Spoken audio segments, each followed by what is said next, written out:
Hello students, welcome back. Jatin chemistry ચેનલમાં તમારું સ્વાગત છે.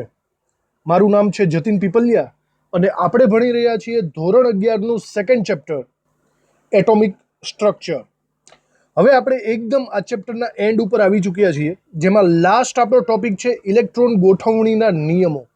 આપણે આની અંદર ઇલેક્ટ્રોનની ગોઠવણી કઈ રીતે થાય છે, કયા નિયમોને આધીન થાય છે, એની ચર્ચા કરવાની છે. અને ખૂબ જ ઇમ્પોર્ટન્ટ, ઇલેક્ટ્રોન રચના આવડવી જોઈએ. ઇલેક્ટ્રોન રચનાને શીખવી પડે, ખૂબ જ વધારે ઇમ્પોર્ટન્ટ છે આગળના ચેપ્ટર્સ માટે. તો છે આ લેક્ચર નંબર 30મો. ચલો શરૂ કરીએ આ લેક્ચર. ચલો, તો ઇલેક્ટ્રોન ગોઠવણી કઈ રીતે થાય એના અમુક નિયમો છે જે આપણે ભણવાના છે. ગોઠવણી ઇન ધ સેન્સ શું કહેવા માગું છું હું તમને પ્રોપર કહી દઉં. ફોર એક્ઝામ્પલ, તમને કોઈ પૂછે કે કાર્બનની ઇલેક્ટ્રોન રચના લખો, તો કાર્બનની પાસે આપણે એમ જાણીએ છીએ કે કાર્બનનો પરમાણુ ક્રમાંક 6 છે, તો એની પાસે 6 ઇલેક્ટ્રોન હોય. પણ આ 6 ઇલેક્ટ્રોનની ગોઠવણી કઈ રીતે થાય છે? શું એની ગોઠવણી હું આવી રીતે લખી શકું છું? 2s2 3s2 3p2. બોલો, આ સાચી પડે ઇલેક્ટ્રોનિક ગોઠવણી? નહીં, આ ઇલેક્ટ્રોનિક ગોઠવણી ખોટી પડે. તો આપણને જસ્ટ ખબર છે કે એની પાસે 6 ઇલેક્ટ્રોન છે, પણ એ 6 ઇલેક્ટ્રોન કેવી રીતે ગોઠવાયેલા છે? 1sમાં ગોઠવાયેલા છે, 4sમાં ગોઠવાયેલા છે, 3dમાં ગોઠવાયેલા છે. તો એની જાણકારી માટે અમુક નિયમોનું પાલન કરવું જરૂરી બને છે. બરાબર? આવા 3 નિયમો છે. આ 3 નિયમોને આપણે બરાબર રીતે શીખી લેવાના છે. જો કે આજે આપણે માત્ર એક જ નિયમ ભણી શકશું. પહેલો જ નિયમ જે મોટો છે, આઉફબાઉનો સિદ્ધાંત. તો જુઓ, ઇલેક્ટ્રોન ગોઠવણીના નિયમો કદાચ MCQમાં આવે તો એ 3 નિયમો છે. એમાં પહેલો સિદ્ધાંત થશે આઉફબાઉ. આ કોઈ વૈજ્ઞાનિકનું નામ નથી. આઉફબાઉ એક જર્મન શબ્દ છે, એની આપણે ચર્ચા કરીએ. આઉફબાઉનો સિદ્ધાંત. બીજો નિયમ છે એ છે પૌલીનો નિષેધ નિયમ. નિષેધ નિયમ. અને ત્રીજો નિયમ છે એ હુન્ડનો નિયમ છે. હુન્ડનો મહત્તમ ગુણકનો નિયમ. મહત્તમ ગુણકનો નિયમ. તો આપણે ઓવરઓલ આવા 3 સિદ્ધાંતો, 3 નિયમો બરાબર રીતે સમજવાના છે, તો આપણે ઇલેક્ટ્રોન રચનાને એક્ઝેક્ટલી ગોઠવી શકીશું. ઓકે, તો ચલો એમાંથી પહેલો નિયમ આપણે શરૂ કરીએ, જે છે આઉફબાઉનો સિદ્ધાંત. બરાબર? ચલો, તો પહેલી વાત હું તમને કહી દઉં કે આઉફબાઉ એ કોઈ વૈજ્ઞાનિકનું નામ નથી.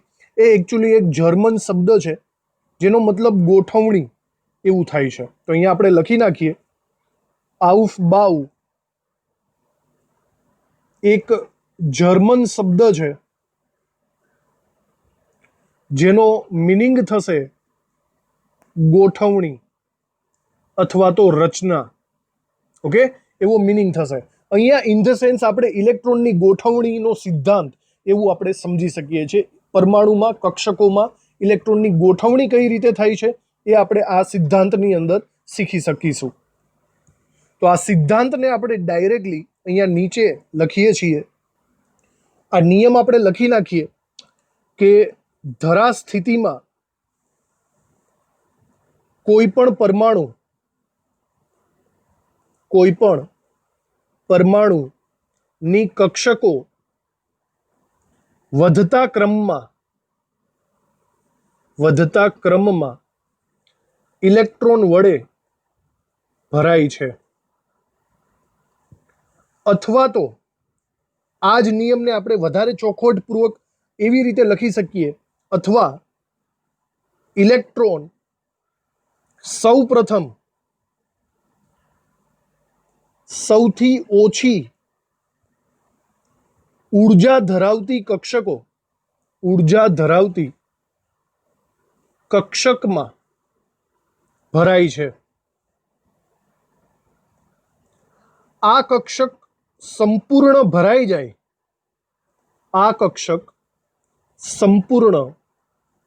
ભરાઈ જાય, ત્યારબાદ જ તેનાથી ઊંચી ઉર્જાવાળી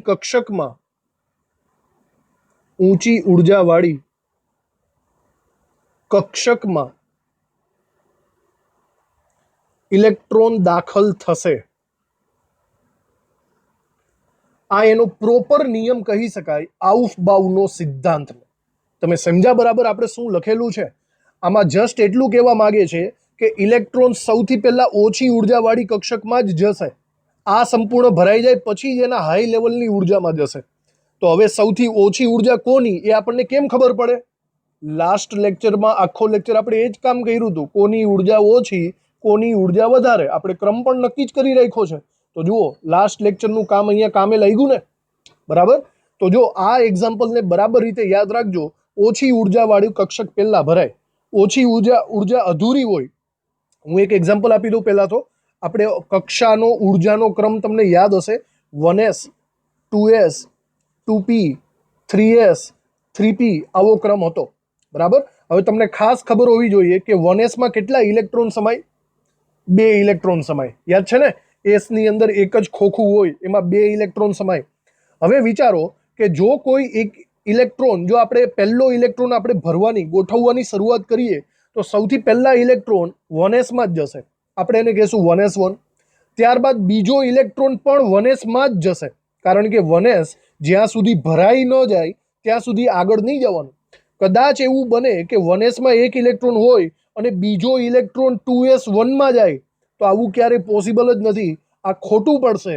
આ નિયમથી વિરુદ્ધ છે. સમજ પડી? સૌથી પહેલા તમારે 1s ને ફિલઅપ કરવી જ પડશે.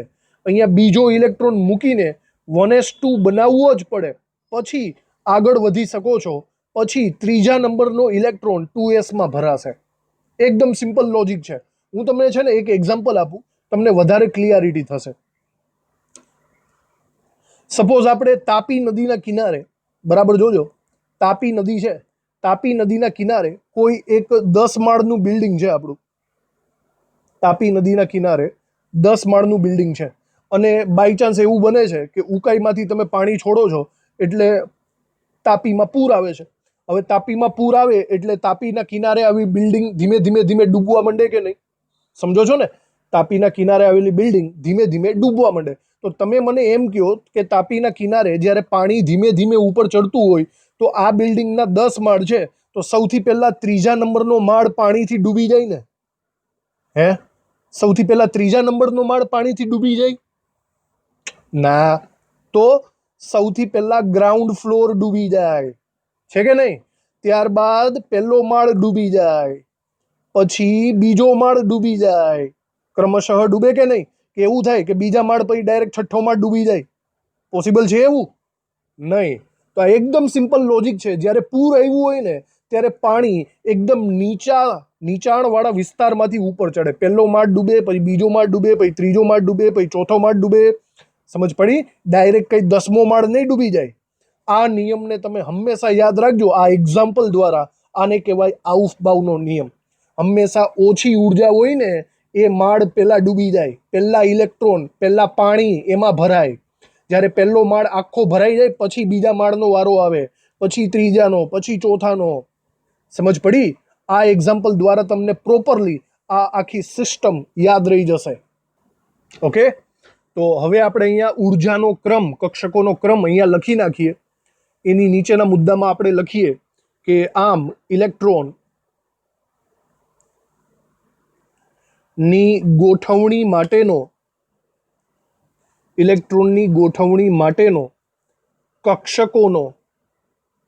કક્ષકોની ઉર્જાનો ચડતો ક્રમ.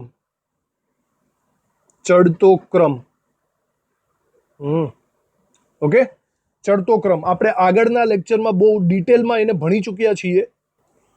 N+L ના નિયમ દ્વારા. યાદ છે ને? N+L નો નિયમ.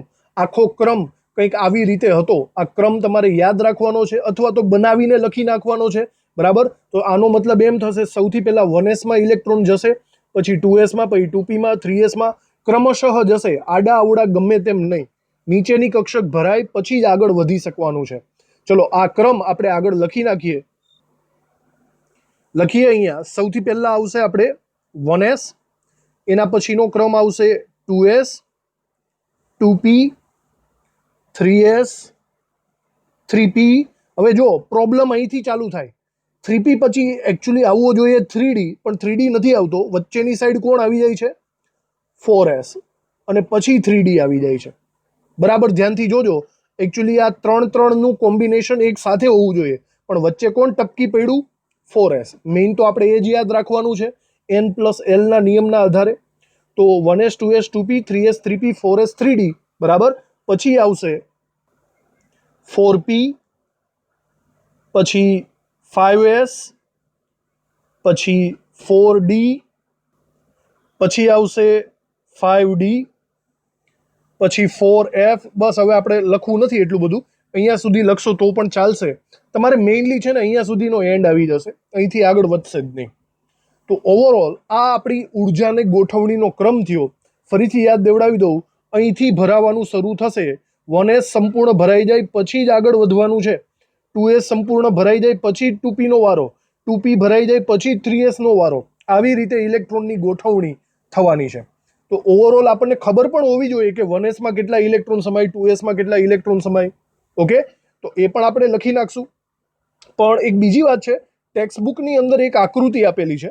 જોજો, આ આકૃતિ દોરવાની કોઈ જરૂર નથી તમારે, પણ એ આકૃતિ દ્વારા તમે આ ક્રમને રમતા રમતા યાદ રાખી શકો જો તમને ફાવતું હોય તો. ઓકે, તો એ આકૃતિ આપણે અહીંયા બરાબર સમજી લઈએ. જુઓ, એકદમ સિમ્પલ જ છે. એ આકૃતિમાં શું કરવાનું, તમારે 1s ની s કક્ષકની લાઈન આપણે અહીંયા સીધે સીધી લખી નાખવાની. પછી p કક્ષકની લાઈન સીધે સીધી લખી નાખવાની. પછી d કક્ષકની લાઈન અને પછી f કક્ષકની લાઈન સીધે સીધી લખી નાખવાની. પહેલા જુઓ, 1s આપણે s કક્ષકની લાઈન લખીએ તો 1s 2s 3s 4s 5s 6s 7s. આપણી પાસે 7 કક્ષકો છે આવર્ત કોષ્ટકમાં. આવી રીતે થાય. પછી આપણે 2p ની p કક્ષકની લાઈન ગોઠવીએ તો એમાં આપણે લખી શકીએ 1p 2p 3p 4p 5p 6p 7p લખી શકાય ને.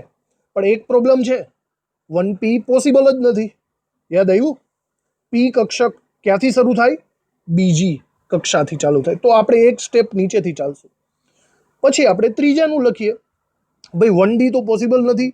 2d વિચારો તો 2d પણ પોસિબલ નથી. d કક્ષક ત્રીજી કક્ષાથી ચાલુ થાય તો આપણે લખશું 3d. ઓકે, આવી રીતે 3d 4d 5d 6d 7d. Okay, yd કહેતા નહીં. આવી રીતે થાય. હવે f કક્ષકની સિમિલારિટી વાત કરો તો f કક્ષક ચાલુ થશે ચોથી કક્ષાથી. 4f, પછી 5f 6f 7f. આવી રીતે બધી કક્ષા આવી ગઈ. બરાબર. આને તમારે જો રાઉન્ડ કરવા હોય તો રાઉન્ડ પણ કરી શકો છો આવી રીતે. આ દરેકે દરેક કક્ષક આવી ગઈ કહેવાય, જેને આપણે ઉર્જાના ક્રમમાં ગોઠવવાના છે.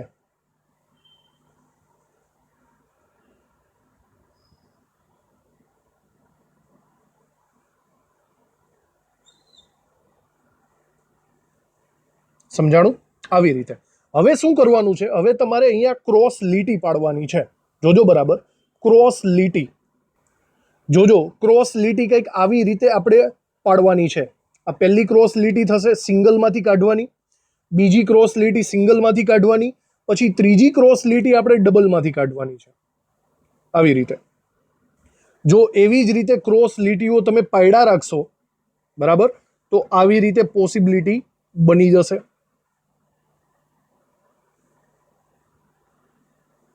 આવી રીતે. હવે આને બરાબર રીતે સમજો તો સૌથી પહેલેથી ચાલુ કરીએ તો પહેલી લીટી જે 1s માંથી ચાલુ થાય છે ને, એને બરાબર રીતે આપણે આવી રીતે દર્શાવીએ નીચેની સાઈડ. બીજી લીટી 2s થી ચાલુ થાય છે તો એને પણ સેમ ટુ સેમ આપણે આવી રીતે દર્શાવીએ નીચેની સાઈડ. મતલબ ઉપરથી નીચેની તરફ જવાનું છે. પછી ત્રીજી લીટીને પકડી લ્યો,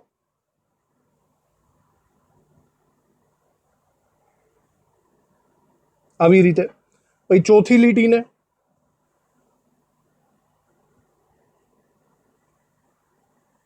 ક્લિયર? એના પછી પાંચમી લીટીનો વારો આવશે.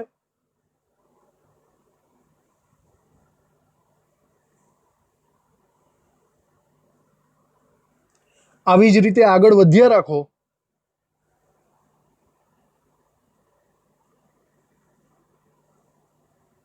ક્લિયર? હજી એક વસ્તુ,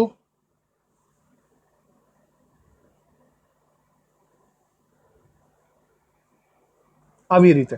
બરાબર? હવે આ છેલ્લી 3 કદાચ નહીં કરું ને તોય ચાલશે. આપણે અહીંયા સુધીનો ક્રમ અગત્યનો રહેશે. હજી એક લાઈન કરવી હોય તો કરી નાખીએ. બરાબર? આવી રીતે.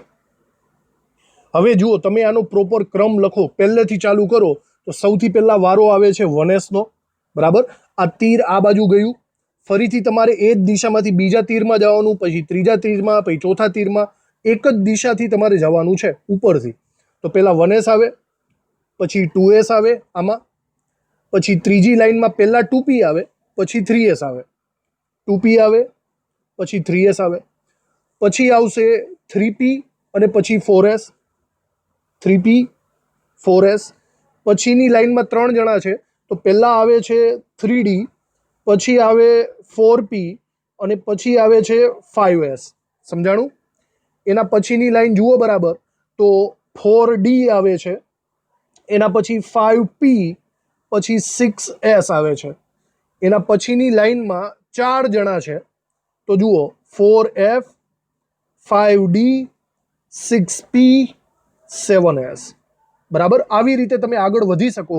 અને જેમ જેમ તમે આમાં ઉપરથી નીચે તરફ જાઓ છો, એમ એમ કક્ષકોની ઉર્જા વધે છે. કક્ષકોની ઉર્જા વધે છે નીચેની તરફ. તો આ એક ક્રમ જ થઈ ગયો. જુઓ, સૌથી નાની કક્ષા કઈ છે? સૌથી નાની કક્ષા 1s, પછી 2s, 2p, 3s, 3p, 4s, 3d. આપણે કીધું હતું ને 4s વચ્ચે આવી જાય. ખબર પડી? આવી રીતે 4p, 5s, 4d. તો તમારે કોઈ પણ રીતે આ ક્રમ યાદ રાખવાનો છે. બરાબર? આ ટેક્સ્ટ બુકની અંદર આવી ટેકનિક હતી આકૃતિવાળી, તો એ પણ આપણે અહીંયા સમજાવી દીધી. હવે આ નિયમમાં એકદમ છેલ્લે આપણે કઈ કક્ષકમાં કેટલા ઇલેક્ટ્રોન સમાય છે એની જરાક નોંધ કરી રાખીએ. બરાબર? અહીંયા સૌથી પહેલા આપણી પાસે 4 પ્રકારની કક્ષકો છે, S, P, D અને F. તો આપણે અહીંયા લખીએ S કક્ષક. S કક્ષકમાં આપણને ખબર છે કે એકચ્યુઅલી એક જ ખોખું હોય છે. તો S કક્ષકમાં મેક્સિમમ 2 ઇલેક્ટ્રોન સમાય એવું આપણે લખી શકીએ. યાદ રાખવાનું તમારે. ત્યારબાદ આપણે P કક્ષકની વાત કરીએ તો P કક્ષક આપણને સારી રીતે ખબર છે કે P કક્ષકમાં 3 પેટા કક્ષકો હોય છે, PX, PY, PZ. ઓકે? તો 3 ખોખા થયા. દરેક ખોખામાં 2 ઇલેક્ટ્રોન સમાડો તો અહીંયા મેક્સિમમ 6 ઇલેક્ટ્રોન સમાઈ શકે છે. D કક્ષકની વાત કરીએ તો D કક્ષકમાં ટોટલ 5 પેટા કક્ષકો હોય છે. તો 5 દુ 10, એનો મતલબ મેક્સિમમ 10 ઇલેક્ટ્રોન D કક્ષકમાં, કોઈ પણ D કક્ષક 3D, 4D, 5D બધામાં સમાઈ શકે. F કક્ષકની વાત કરીએ. F કક્ષક તો એની અંદર 7 પેટા કક્ષકો હોય, 7 ખોખા આવેલા હોય છે. ઓકે? તો 7 દુ 14, મેક્સિમમ 14 ઇલેક્ટ્રોન સમાઈ શકે છે. આ વસ્તુને બરાબર યાદ રાખવાની, કારણ કે ઇલેક્ટ્રોન ફિલઅપ કરતી વખતે આ ખૂબ જ અગત્યનું થશે. તો હવે આખો આ નિયમ અહીંયા પૂરો થઈ ગયો છે. આઉફબાઉનો સિદ્ધાંત બસ આટલો જ હતો. આમાં તમારે આ ક્રમ ઉપર વધારે ડિપેન્ડન્ટ રહેવું પડશે. હવે હું તમને પ્રેક્ટિસ કરાવવાનો છું. બરાબર સાંભળજો. હવે હું તમને કરાવું છું પ્રેક્ટિસ. પ્રેક્ટિસ કોની? ઇલેક્ટ્રોન રચનાની. આપણે એક કામ કરી લઈએ. આપણે છે ને 1 થી લઈને 30 તત્વો સુધીની ઇલેક્ટ્રોન રચના આપણે લખી નાખવાની છે અને બરાબર સમજી લેવાની છે, તો પરફેક્ટલી તમને આવડી જશે. બરાબર ધ્યાન આપજો, તો આગળ જતા બહુ કામ લાગવાનું છે. આગળના ઘણા બધા ચેપ્ટર્સની અંદર ઇલેક્ટ્રોન રચના આવે છે, તો આ તમારો એકદમ પાયો થશે. ઇલેક્ટ્રોન રચના બનાવતા તમારે શીખી જવાનું. ઓકે? સૌથી પહેલા એના માટે તમારે 1 થી 20 લઈ લઈએ. 1 થી 20 તત્વોના નામ આવડવા જોઈએ. જો નામ ન આવડતા હોય તો એટલું બધું ટેન્શન નહીં લેતા, કારણ કે આગળના ત્રીજા ચેપ્ટરમાં તમને નામ પરફેક્ટલી આવડવાના જ છે ગેરંટીથી. બરાબર? તો અત્યારે પહેલા આપણે 1 થી 20 તત્વોના સિમ્બોલ લખી નાખીએ, પછી એની ઇલેક્ટ્રોન રચના તરફ આગળ વધશું. ઓકે? ચલો, તો એના સિમ્બોલ કંઈક આવી રીતે આપણે લખી શકશું. પહેલેથી ચાલુ કરીએ. Hydrogen, helium, lithium, beryllium, boron, carbon, nitrogen. તમે કદાચ આવી ચાવી પણ યાદ રાખતા હશો. હા, હીલી, બેબો, કાના, ઓફની. યાદ છે આવું કંઈ? તમે કદાચ આવું 10મા ધોરણમાં યાદ રાખતા હોય તો એ રીતે પણ યાદ રાખવું જરૂરી છે. હા, હીલી, બેબો, કાના, ઓફની. આ 10 તત્વોના નામ થઈ જાય. બરાબર. બો ઉપરથી બોરોન, કા ઉપરથી કાર્બન, ના ઉપરથી નાઇટ્રોજન, ઓ ઉપરથી ઓક્સિજન, ફ ઉપરથી ફ્લોરિન અને ની ઉપરથી નિયોન. ઓકે, લખવી હોય તો ચાવી લખી નાખજો. બરાબર, હું પછી અહીંથી હટાવી લઈશ. તો આ 1 થી 10 તત્વોના નામ થઈ ગયા. પહેલા આપણે આ 1 થી 10 તત્વોની ઇલેક્ટ્રોન રચના લખી નાખવાની છે, પછી આગળ વધશું. ઓકે, તો ચલો સૌથી પહેલા ઇલેક્ટ્રોન રચના લખવા માટેનો ક્રમ આપણને બરાબર યાદ જ છે, તમને બી યાદ જ હશે. ઓકે, તો પહેલા આપણે યુઝ કરશું હંમેશા 1s. 1s ભરાઈ જાય પછી 2s ઉપર જાશું, પછી આપણે 2p ઉપર જાશું. ખબર પડી? હાઇડ્રોજન પાસે ઇલેક્ટ્રોન કેટલા છે તો અહીંયા આપણે પ્રોપર એના નંબર લખી નાખીએ. હાઇડ્રોજનનો 1 નંબર છે 2, લિથિયમનો 3, બેરિલિયમનો 4, બોરોનનો 5, કાર્બન 6, નાઇટ્રોજન 7, ઓક્સિજન 8, એવી રીતે. હાઇડ્રોજનનો પરમાણુ ક્રમાંક 1 છે, એનો મતલબ એની પાસે 1 ઇલેક્ટ્રોન હોય. તો બોલો પહેલો ઇલેક્ટ્રોન ક્યાં જાય? 2s1 માં જાય? નહીં. ડાયરેક્ટ પૂર આવ્યું હોય તો બીજો માળ પાણીથી ન ભરાય ભાઈ, પહેલો માળ જ પાણીથી ભરાય. 1s1, બસ વાર્તા પૂરી. તો 1s1, 2s0, 2p0 આવી રીતે થાય. આ 0 0 કંઈ લખવાની જરૂર હોતી નથી. સમજાણું? તો આવી રીતે આને હટાવી દો તો હાઇડ્રોજનની ઇલેક્ટ્રોન રચના જસ્ટ 1s1 થશે, એવું આપણે લખી શકીએ. ક્લિયર? ચલો, હિલિયમમાં 2 ઇલેક્ટ્રોન છે તો બોલો બીજો ઇલેક્ટ્રોન ક્યાં જાય? 1s માં જશે કે 2s માં? 1s1 તો થઈ જ ગયો. બોલો 1s1 2s1 આવી ઇલેક્ટ્રોન રચના થાય હિલિયમની? ન થાય, કારણ કે જ્યાં સુધી 1s ભરાશે નહીં ત્યાં સુધી આગળ નથી જવાનું તમારે. 1s ને ભરી દો, એમાં 2 ઇલેક્ટ્રોન સમાય તો અહીંયા 1s2 થઈ જશે. 2 ઇલેક્ટ્રોન માટે શું લખી શકાય? 1s2. સમજાણું? ચલો, હવે લિથિયમ. લિથિયમમાં 3 ઇલેક્ટ્રોન છે તો બોલો 1s3 લખી શકાશે? નહીં લખાય. એસ કક્ષકમાં માત્ર 2 જ ઇલેક્ટ્રોન સમાય. યાદ છે ને? તો એસ કક્ષકમાં 2 જ ઇલેક્ટ્રોન સમાય. બોલો પહેલો માળ ભરાઈ ગયો છે આખો. હવે તમારે બીજા માળમાં જવાની જરૂર છે. તો બીજા માળમાં જવા માટે હવે તમારે શું લખવું પડશે? હવે કોનો વારો આવે? 1s પછી 2s નો વારો આવે. તો 1s2, 2s1, 2 વત્તા 1, ટોટલ 3 ઇલેક્ટ્રોન થઈ ગયા કે નહીં? આવી રીતે. સમજાણું? ચલો, હવે તમને બરાબર સમજાઈ ગયું હશે. તો બેરિલિયમની ઇલેક્ટ્રોન રચના કેટલી થાય? 4 ઇલેક્ટ્રોન છે તો અહીંયા બી 2 અને આમાં પણ 2. 2 ને 2 4, 1s2, 2s2. ખબર પડી ગઈ? ત્યારબાદ બોરોનની ઇલેક્ટ્રોન રચના. બોરોનમાં 5 ઇલેક્ટ્રોન છે તો કેટલા લખાય? 1s2, 2s3 લખાય આ રીતે? નહીં, ફરીથી ભૂલ કરો છો. એસ ની અંદર તો 2 જ ઇલેક્ટ્રોન સમાય, ત્રીજો તો ન જ સમાય ને. તો તમારે આગળ વધવું પડશે. તો અહીંયા 2s2 અને 5મા ઇલેક્ટ્રોન માટે વિચારો. 1s 2s પછી કોણ આવતું હતું? 2s પછી આવતો તો 2p. યાદ આવ્યું? આવી રીતે. તો 1s2, 2s2, 2p1 જોઈ લો. 2 વત્તા 2 વત્તા 1 થઈ ગયા ટોટલ 5 ઇલેક્ટ્રોન. આ થઈ ગઈ બોરોનની ઇલેક્ટ્રોન રચના. ઓકે, ચલો ત્યારબાદ કાર્બનની ઇલેક્ટ્રોન રચના. તો સ્પષ્ટ છે, હવે આ તો ભરાઈ ગયા છે.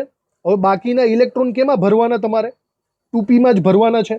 2p1 છે, એક એક એક એક ભરતા જાઓ તો 2p2 થાય. હજી એક ભરો તો 2p3 થાય, પછી 2p4 થાય, 2p5 થાય. સમજી ગયા કે નહીં? એકદમ ઇઝી છે, આસાનીથી હવે તમે લખી શકો બધું. તો ચલો, કાર્બનની ઇલેક્ટ્રોન રચના 1s2, 2s2, 2p2. જુઓ 2 2 2 ટોટલ 6 થઈ ગયા.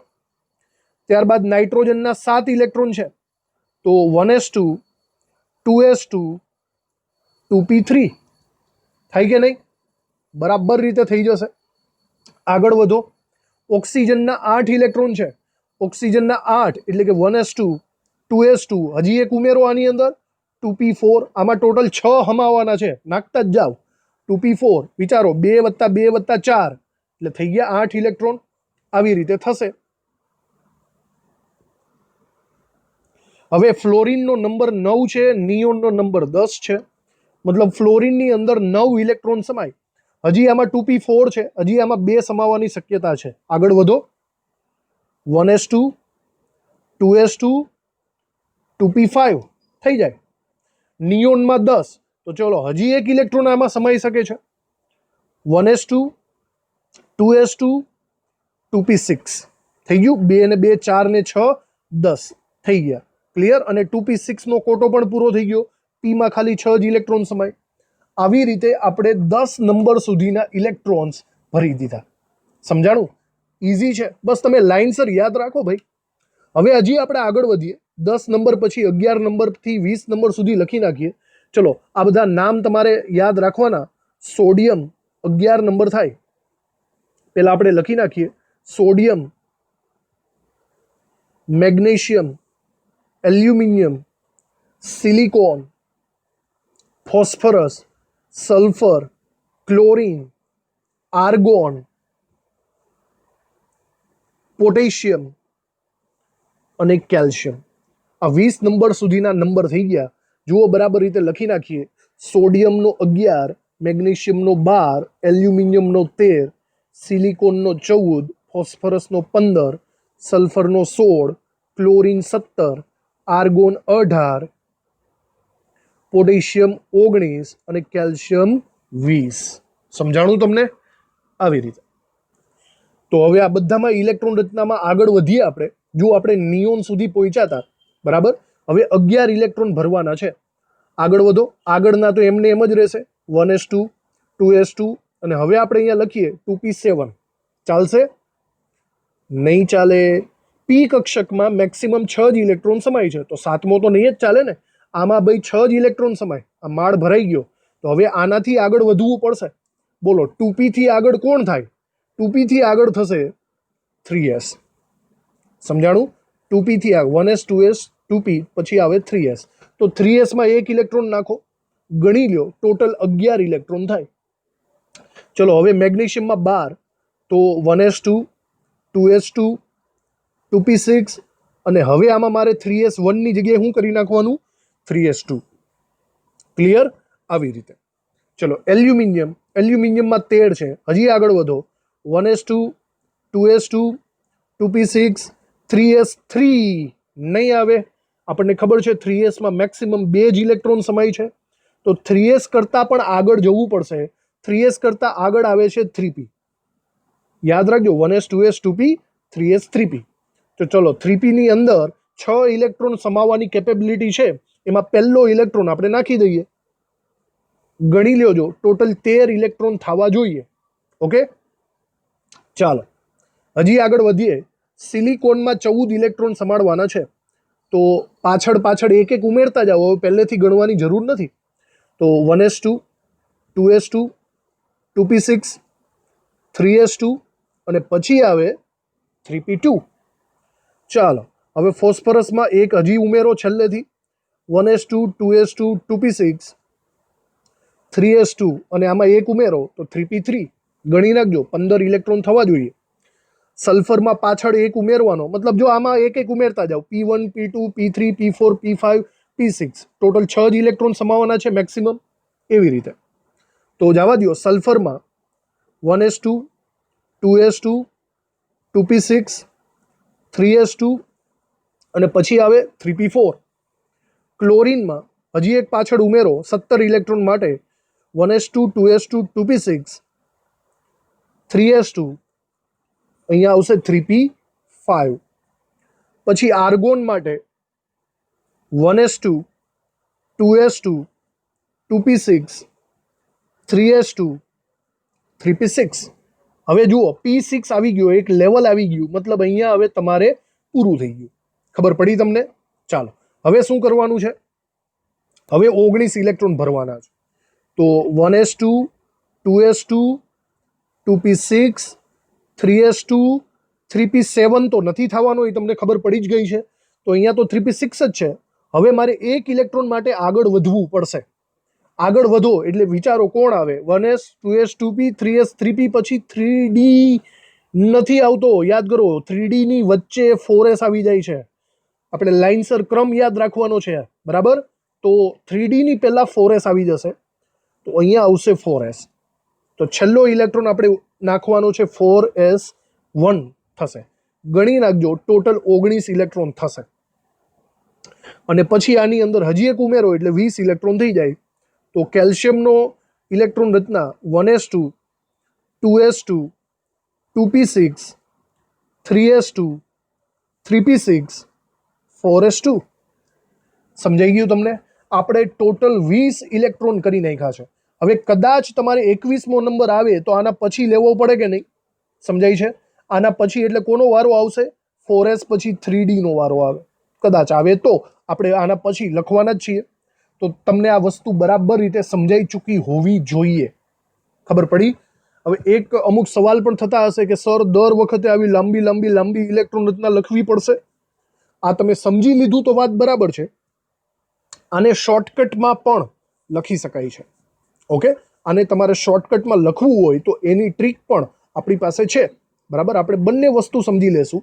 ટોટલ 1 થી લઈને 20 સુધીની ઇલેક્ટ્રોન રચના લાંબી પણ લખાય, ટૂંકી પણ લખાય.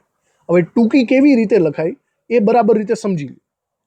જે ટૂંકી ઇલેક્ટ્રોન રચના છે ને, ટૂંકી ઇલેક્ટ્રોન રચના, એને આપણે કાલે ભણીએ તો વધારે સારું, કારણ કે આજનું પછી બહુ લાંબો લેક્ચર થઈ જશે. તો ટૂંકી ઇલેક્ટ્રોન રચનાને કાલે રાખીએ. આ વસ્તુ તમે બરાબર રીતે પ્રિપેરેશન કરો. હાઇડ્રોજનથી લઈને છે 20 ઇલેક્ટ્રોન સુધીની ઇલેક્ટ્રોનની ગોઠવણી આપણે શીખી લીધી. હજી આ વસ્તુને આપણે 21 થી 30 સુધી લઈ જવાની છે, એ આપણે બરાબર શીખશું. અત્યાર સુધીનું બરાબર રિવાઇઝ કરો, બાકીનું આગળ આપણે કરશું. તો આજનો લેક્ચર અહીંયા સુધી જ રાખીએ છીએ. આજના લેક્ચરમાં આપણે આઉફબાઉનો નિયમ અને ઇલેક્ટ્રોનની ગોઠવણી શીખી લીધી. ઇલેક્ટ્રોનની ગોઠવણી હજી અધૂરી છે, જે નેક્સ્ટ લેક્ચરમાં આપણે કન્ટિન્યુ કરશું. Thank you. મળીએ નેક્સ્ટ લેક્ચરમાં.